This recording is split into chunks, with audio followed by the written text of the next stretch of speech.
அல்டிமேட்டாக இருக்கும். அண்ட் இன்றைக்கி க்ளீன் பண்ணுறதுக்காக மல்டிபர்பஸ் க்ளீனர் ரெடி பண்ணலாம். கொஞ்சமாக நம்ம டிஷ்வாஷ் லிக்விட் சேர்த்துட்டு ஷாம்பு ஒரு 2 ட்ராப்ஸ் அளவு மட்டும் சேர்த்துக்கிறேன். ஸோ ஃபுல்லாக தண்ணியை நிரப்பிட்டு நம்ம ஒரு ஸ்ப்ரே பாட்டிலில் ஊற்றி வச்சுக்கிட்டோம் அப்படின்னா இதை வச்சே ஃபுல்லாக நம்ம கிச்சன் ஃபுல்லாக கம்ப்ளீட்டாக க்ளீன் பண்ணுறதுக்கு இந்த ஒரு லிக்விட் மட்டும் போதும். மல்டிபர்பஸ் க்ளீனர்லாம் வெளியில் அமௌண்ட் கொடுத்துலாம் வாங்க வேண்டிய அவசியமே கிடையாது. எல்லா திங்ஸையும் எடுத்து கொஞ்சம் கொஞ்சமாக க்ளீன் பண்ணிகிட்ருக்கோம். கிச்சன் இப்படி தான் இருக்குது. ஸோ இதை க்ளீன் பண்ண போகிறேன். அதனால் சமையல் முடிச்சுட்டு எதுவும் நான் க்ளீன் பண்ணலை. குழந்தைங்களுக்கு லீவு அப்படின்றதால ஒவ்வொருத்தவங்களுக்கு ஒவ்வொரு செக்ஷனை நான் வந்து பிரித்து கொடுத்துட்டேன்.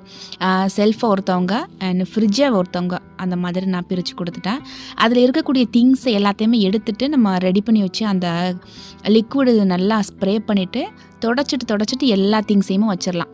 டீப் க்ளீனிங்குமே இதே மாதிரி தான் பண்ணுவேன். ஏன்னா ஒரு பொருள் முடிஞ்சிருச்சு அப்படின்னா அதை ரீஃபில் பண்ணுறதுக்கு அதை நல்லா வாஷ் பண்ணிவிட்டு